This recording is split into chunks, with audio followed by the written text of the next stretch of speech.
Hello hi and welcome back to my YouTube channel DMCM IAS। So dear student, ये है राम मनोहर लोहिया अवध विश्वविद्यालय की Awadh series भूगोल third semester. और ये पेपर है फोर्थ। ठीक है, इसमें लिखा हालांकि फिफ्थ पेपर है, लेकिन ये फोर्थ पेपर है आपके टाइम टेबल के अनुसार। तो आज इसकी शुरुआत करते हैं और ये हमारा अंतिम पेपर है।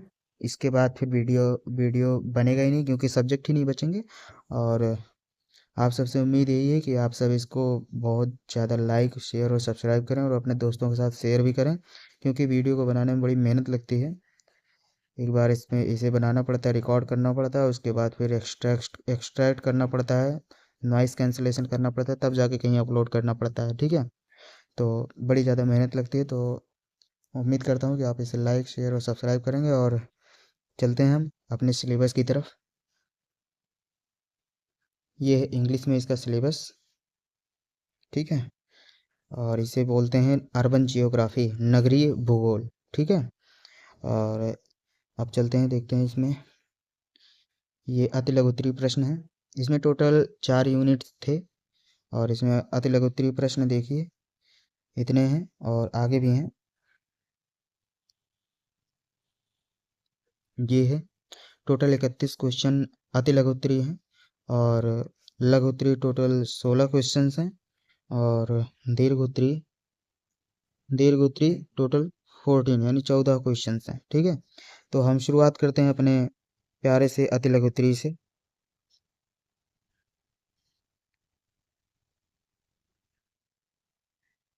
ठीक है,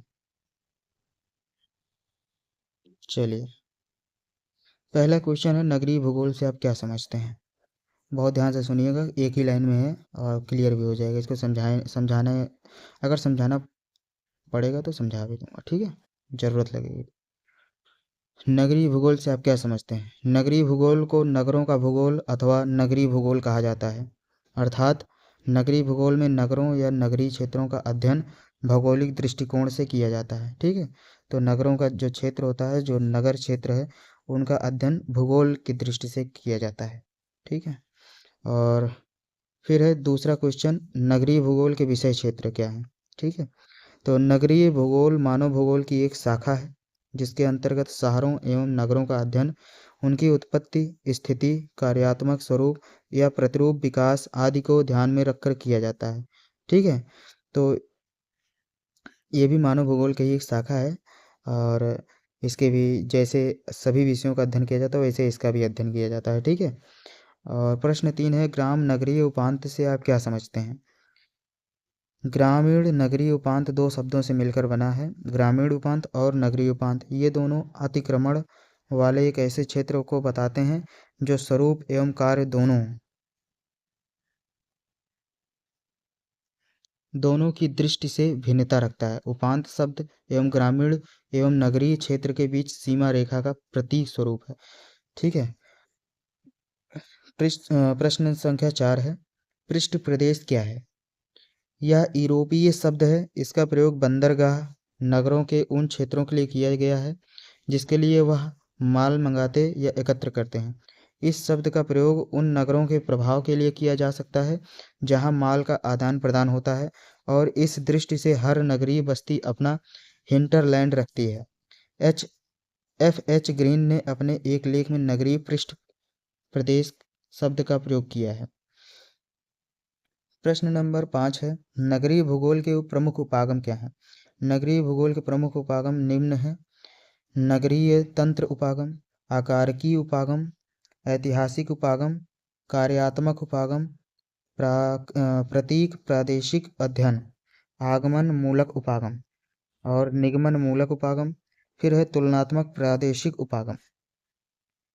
अब संख्या है प्रश्न संख्या 6, नगर नियोजन किसे कहते हैं। नगर नियोजन कई बार सुने होंगे। नगर नियोजन उस प्रक्रिया को कहते हैं जिसमें नगर सामाजिक एवं सांस्कृतिक क्षेत्र में बहुगुणी विकास करते हुए समस्याओं से बचा रहे। नगर नियोजन योजना वह कार्य है जिसमें वर्तमान समस्याओं के निराकरण पर बल देते हुए भावी समस्याओं के हल का भी प्रावधान रखा जाता है। फिर है सांस्कृतिक नगर। इस श्रेणी के नगर में धार्मिक, शैक्षणिक एवं सांस्कृतिक क्रियाकलापों की प्रधानता मिलती है। शैक्षणिक नगरों के विकास में शैक्षणिक संस्थाओं का महत्वपूर्ण योगदान होता है, जैसे रुड़की, इलाहाबाद, अलीगढ़, बनारस शैक्षणिक नगर तथा हरिद्वार, अयोध्या, मथुरा, वृंदावन धार्मिक नगरों के प्रमुख उदाहरण हैं। ठीक है। फिर है प्रश्न संख्या 8, नगरीय भूगोल की परिभाषा क्या है?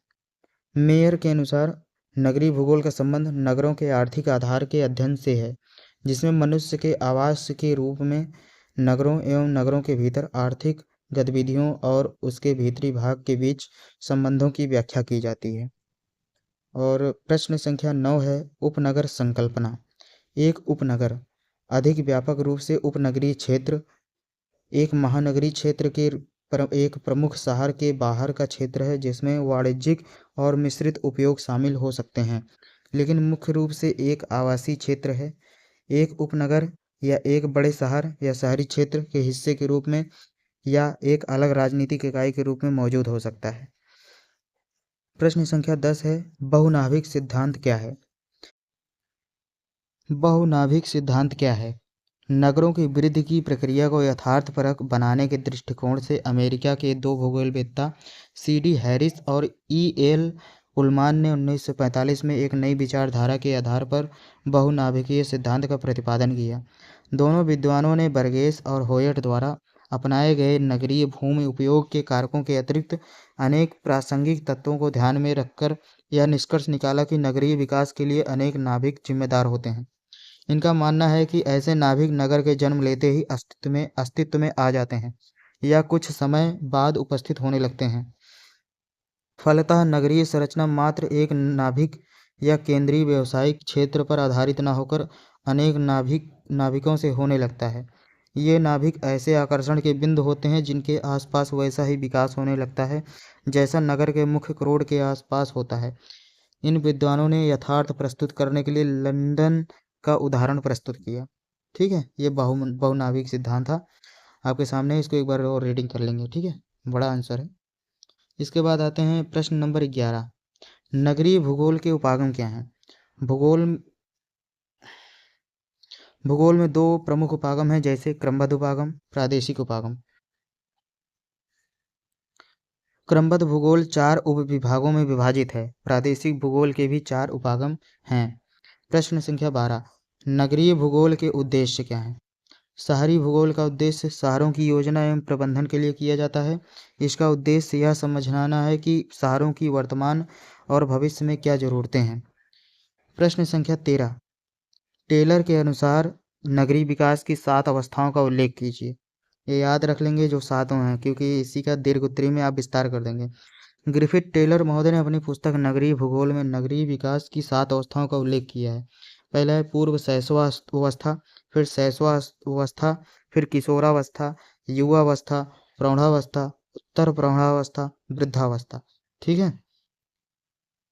फिर है प्रश्न संख्या 14, नगरीय भूमि उपयोग क्या है? नगरीय भूमि उपयोग संसाधन की अवस्था में कृषि अप्राप्य क्षेत्रों की अपेक्षा कृषि क्षेत्र कम होता जाता है तथा तीव्र गति से नगरीकरण के फलस्वरूप उसमें क्रमशः कमी होती जाती है। भूमि उपयोग मानव उपयोगिता के आधार पर एक महत्वपूर्ण संसाधनों के रूप में प्रस्तुत होता है। प्रश्न संख्या 15, भूमि मूल्य। भूमि मूल्य संपत्ति के एक टुकड़े का मूल्य है जिसमें स्वयं भूमि का मूल्य और उसमें की गई कोई भी वृद्धि शामिल है।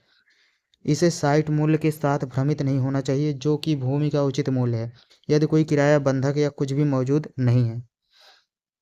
अमलैंड क्या है? नगर प्रभाव क्षेत्र महानगरों के निकट के चारों ओर फैला हुआ ग्रामीण क्षेत्र है। जब कोई नगर अपने आसपास के भूभाग को प्रभावित करता है तब उस क्षेत्र को अमलैंड कहते हैं। ठीक है। Professor R.L. सिंह के अनुसार नगर का एकाकी अस्तित्व नहीं हो सकता। वह अपने समीपवर्ती चारों ओर से घिरे प्रदेश पर भोजन, दूध, साग सब्जी, फल आदि के लिए निर्भर करता है।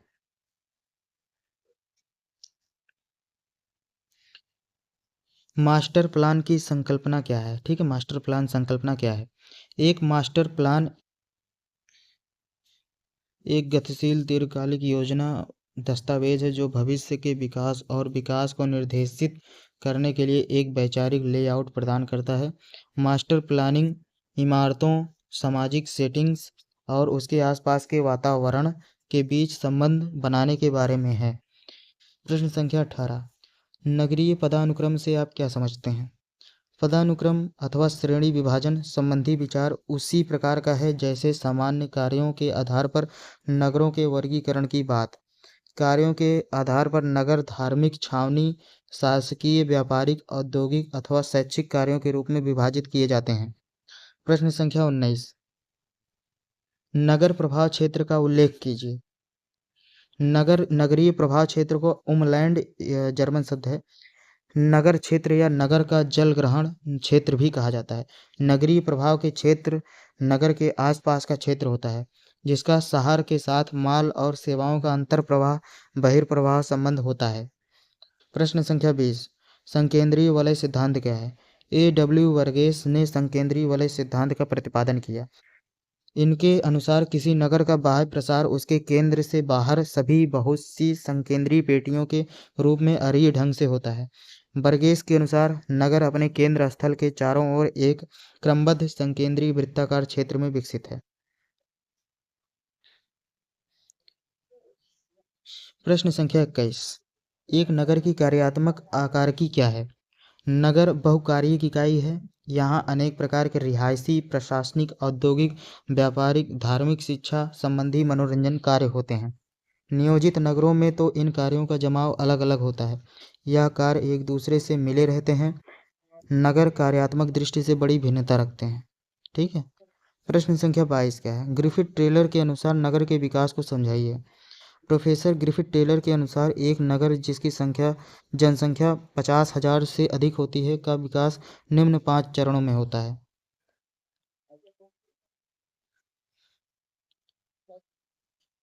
शैशवावस्था का नगर, आवासीय क्षेत्रों तथा व्यावसायिक क्षेत्रों में घरों तथा दुकानों का अनियमित, अनियोजित तथा बिखरा हुआ प्रतिरूप एवं उद्योगों का अभाव।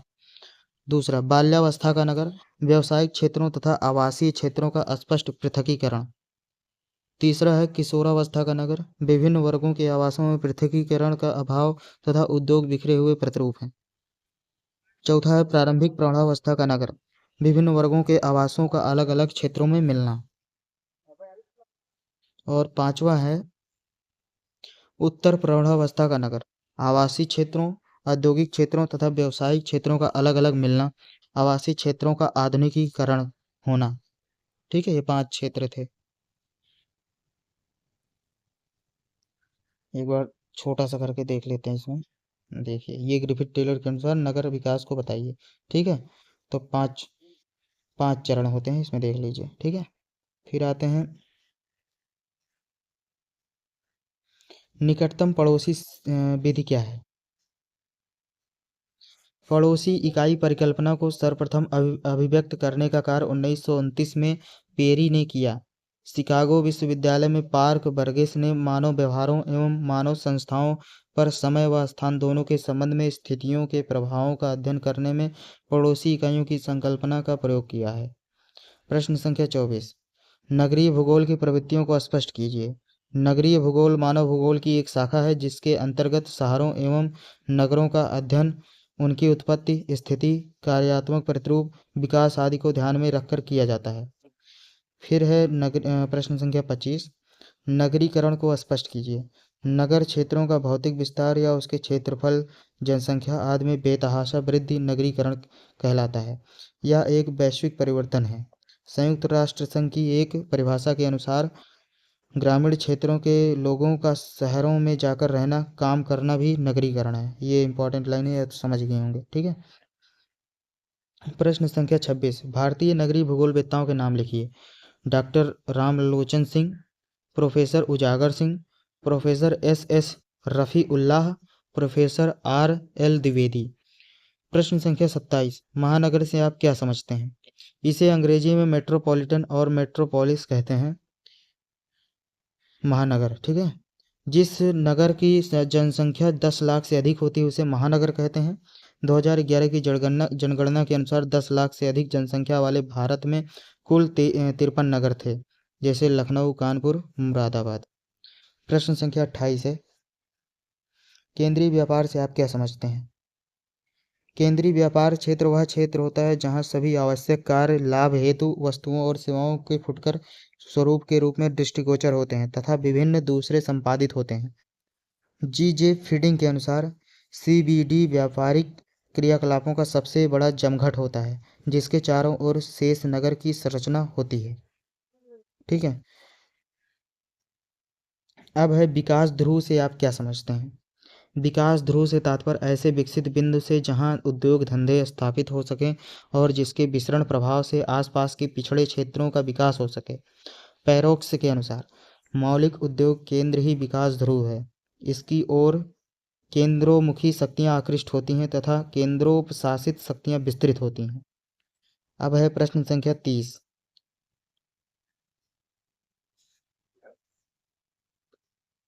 अब केंद्रीय शक्तियों को बताइए। जब नगर के केंद्र पर अधिक भीड़ भाड़ केंद्रित हो जाती है तो नगर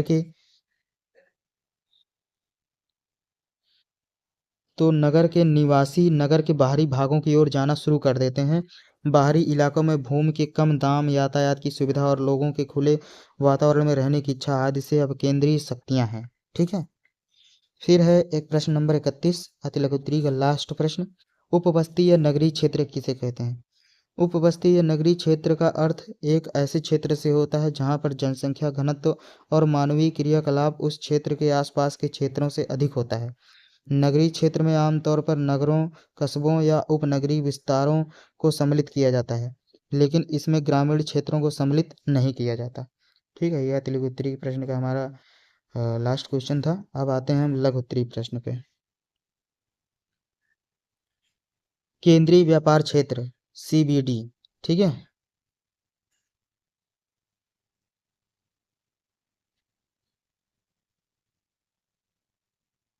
केंद्रीय व्यापार क्षेत्र की विशेषताएं बताइए। पहला प्रश्न है, केंद्रीय व्यापारिक क्षेत्र की निम्नलिखित विशेषताएं होती हैं।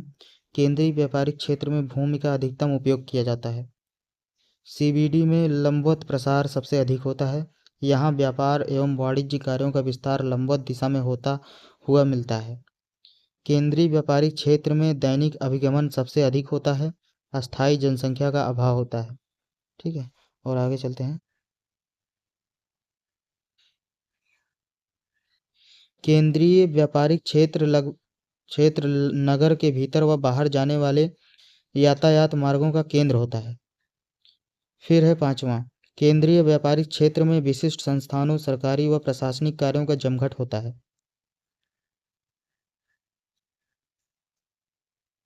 छठवां है, सीबीडी में विशिष्ट कार्य अपने अपने जमाव के अलग अलग क्षेत्र बना लेते हैं, जैसे गल्ला मंडी, लोहा मंडी, सराफा बाजार, गुड़ मंडी, कपड़ा मंडी, सब्जी मंडी आदि। सीबीडी नगर की आर्थिक, सामाजिक और राजनीतिक गतिविधियों का केंद्र होता है, विशेष रूप से उन देशों में जहां नगरीकरण अधिक पाया जाता है।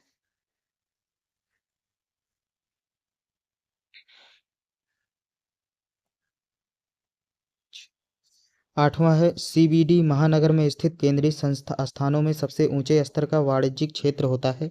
यह आवश्यक नहीं है कि सीबीडी नगर के ठीक ठीक बीच में ही स्थित हो। सीबीडी में दिन के समय पैदल चलने वालों की भीड़, हल्के स्वचालित वाहन, होटल, थिएटर, रेस्टोरेंट आदि मिलते हैं। दिन में तथा काम करने के घंटों में यह व्यक्तियों एवं वाहनों का छत्ता बन जाता है तथा रात्रि में वीरान नजर आता है।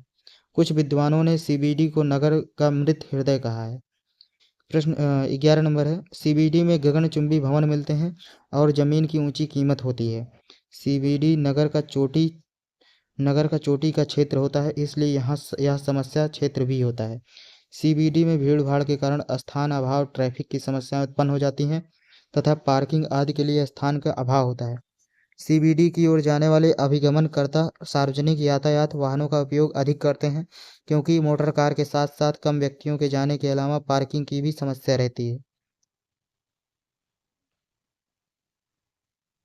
सीबीडी सॉरी समस्या रहती है। भूमि उपयोग अधिकता और व्यापार की तीव्रता के आधार पर सीबीडी को निम्न दो भागों में बांटा जा सकता है। पहला है सीबीडी क्रोड, यह सर्वाधिक केंद्रीकरण तथा उच्च भूमि मूल्यों का सबसे भीतर का भाग है, जिसे कुछ लोगों ने हार्ड कोर या व्यापारिक कोर भी कहा है। सीबीडी का किनारा, यह आंतरिक कोर के चारों ओर स्थित मिले जुले भूमि उपयोग का क्षेत्र है। क्रोड में फुटकर व्यापार और कार्यों की प्रधानता मिलती है, जबकि किनारा या फ्रेम में व्यापारिक सेवाओं, थोक व्यापार, हल्की वस्तुओं का विनिर्माण तथा यातायात सुविधाओं जैसे कार्यों का भी काफ़ी महत्व है। सीबीडी में अधिगम्यता की विशेषता के अलावा उच्च त्रिविमीय विस्तार भी महत्वपूर्ण होता है। देखिए ये क्वेश्चन है और इसका कुछ चित्र भी दिया है। ठीक है, ऐसे एरिया बनाया गया है, केंद्रीय व्यापारिक क्षेत्र सीबीडी जिसे बोलते हैं।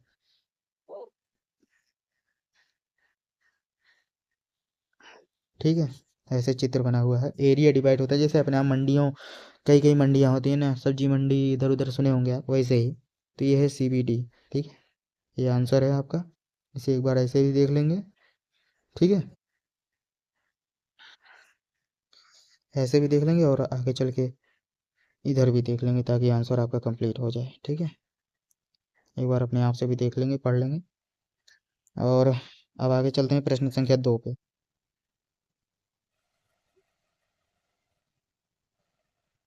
प्रश्न संख्या 2 भी काफ़ी बड़ा है लेकिन फिर भी पढ़ेंगे हम। ठीक है, नगर परिवर्तनशील संस्कृति एवं सभ्यता के प्रतीक हैं, व्याख्या कीजिए। नगर परिवर्तनशील संस्कृति एवं सभ्यता के प्रतीक कहे जा सकते हैं। नगरों का वर्तमान रूप एक लंबे इतिहास का परिणाम है। प्राचीन काल से लेकर आज तक नगरों ने अपने सामाजिक व आर्थिक ढांचे में अनेक परिवर्तन किए हैं। इन परिवर्तनों ने उनकी स्थिति, प्रारूप, आकार व विकास की गति को प्रभावित किया है। प्राचीन काल के नगर नदी घाटी के नगर कहे जा सकते हैं, जो इस बात का प्रमाण है कि जहाँ पर नदियों के किनारे बाढ़ से सुरक्षित स्थल मौजूद थे, वहाँ पर नगरों का जन्म हुआ। इन स्थलों पर अनेक सुविधाएं उपलब्ध थीं, जैसे पीने के पानी की सुविधा, यातायात सुविधा तथा नदी द्वारा समीपवर्ती क्षेत्र को उपजाऊ मिट्टी व खेती के लिए पानी प्रदान करना। इस प्रकार नदी घाटियों में भोजन, पानी व यातायात की सुविधाएं उपलब्ध होने के कारण नगरों के विकास को बल मिला। प्राचीन काल, प्राचीन काल में अनेक ऐसे सुव्यवस्थित नगरों का निर्माण हुआ जो उस समय की विकसित संस्कृति का परिचय देते हैं। नगरों को योजना के अनुसार बसाया जाता था, उनको बसाने में प्राकृतिक सुविधाओं का पूरा लाभ उठाया जाता था। मोहनजोदड़ो,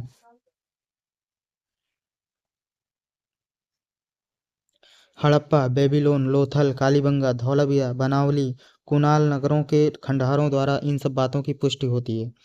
मध्यकाल, इस युग में नगर उपर्युक्त बातों के साथ साथ शिक्षा के केंद्र भी बन गए। सड़कों का निर्माण, व्यापारिक संघों की स्थापना, दस्तकारी वस्तुओं का निर्माण, प्रशासकीय कार्यों का विकास आदि बातों ने नगरों के ढांचे में भारी परिवर्तन किए।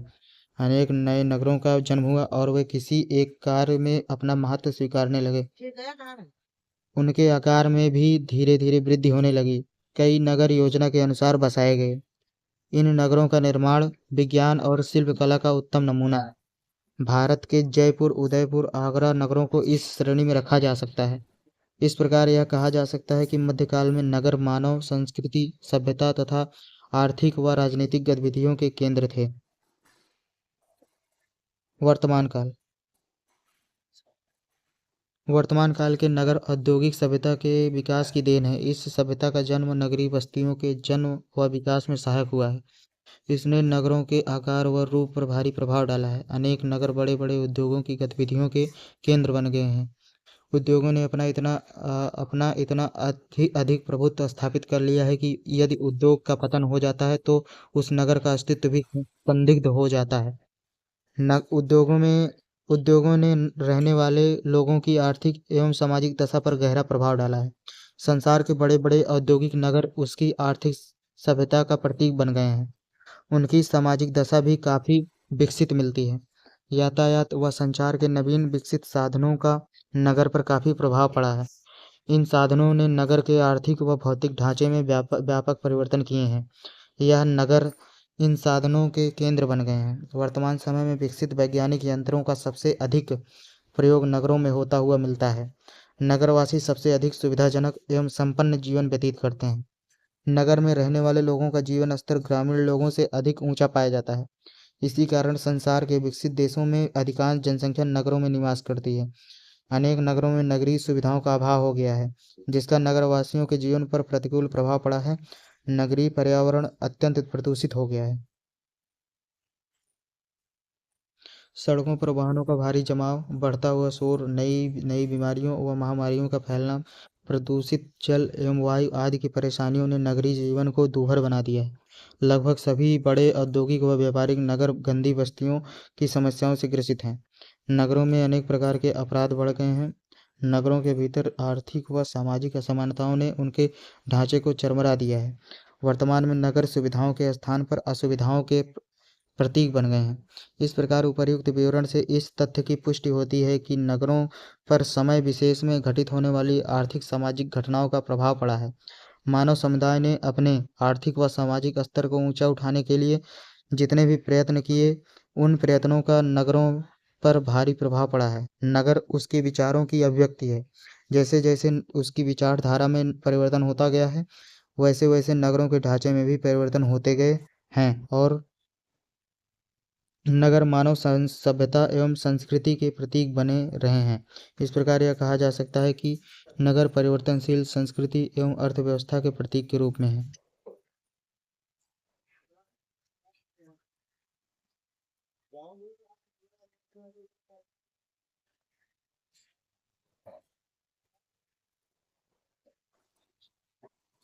प्रश्न संख्या 3, स्मार्ट सिटी मिशन पर संक्षिप्त टिप्पणी लिखिए। शहरों के लिए भौतिक, संस्थागत, सामाजिक और आर्थिक बुनियादी ढांचे के व्यापक विकास की आवश्यकता है। ये सभी जीवन की गुणवत्ता में सुधार लाने एवं लोगों और निवेश को आकर्षित करने, विकास एवं प्रगति के एक गुणी चक्र की स्थापना करने में महत्वपूर्ण है। स्मार्ट सिटी का विकास इसी दिशा में एक कदम है। स्मार्ट सिटी मिशन स्थानीय विकास को सक्षम करने और प्रौद्योगिकी की मदद से नागरिकों के लिए बेहतर परिणामों के माध्यम से जीवन की गुणवत्ता में सुधार करने तथा आर्थिक विकास को गति देने हेतु भारत सरकार द्वारा एक अभिनव और नई पहल है। स्मार्ट सिटी शहरों की सबसे अहम जरूरतों एवं जीवन में सुधार करने के लिए सबसे बड़े अवसरों पर ध्यान केंद्रित करता है। बदलाव के लिए दृष्टिकोण की श्रृंखला अपनाई जाती है। डिजिटल और सूचना प्रौद्योगिकी शहरी योजनाओं की सर्वोत्तम प्रथाओं, सार्वजनिक निजी साझेदारी और नीति में बदलाव के लिए लोगों को प्राथमिकता दी जाती है।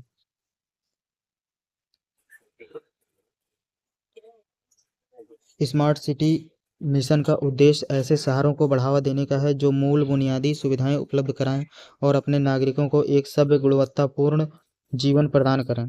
एक स्वच्छ और टिकाऊ पर्यावरण एवं स्मार्ट समाधानों के प्रयोग का मौका दें। विशेष ध्यान टिकाऊ और समावेशी विकास पर है और एक रेप्लिकेबल मॉडल बनाने के लिए जो ऐसे अन्य इच्छुक शहरों के लिए प्रकाश पुंज का काम करेगा। स्मार्ट सिटी मिशन ऐसा उदाहरण प्रस्तुत करने के लिए है जिसे स्मार्ट सिटी के भीतर और बाहर दोहराया जा सके। विभिन्न क्षेत्रों और देश के हिस्सों में भी इसी तरह स्मार्ट सिटी के सृजन को उत्प्रेरित किया जा सके। स्मार्ट सिटी मिशन रणनीति पूरे शहर के लिए पहल जिसमें कम से कम एक स्मार्ट समाधान शहर भर में लागू किया गया है, जिसे प्रत्येक क्षेत्र का कदम दर कदम विकास हो सके। क्षेत्र के आधार पर प्रगति की 3 मॉडल हैं: रेट्रोफिटिंग, पुनर्विकास, हरित क्षेत्र। कोर बुनियादी सुविधाओं के तत्व।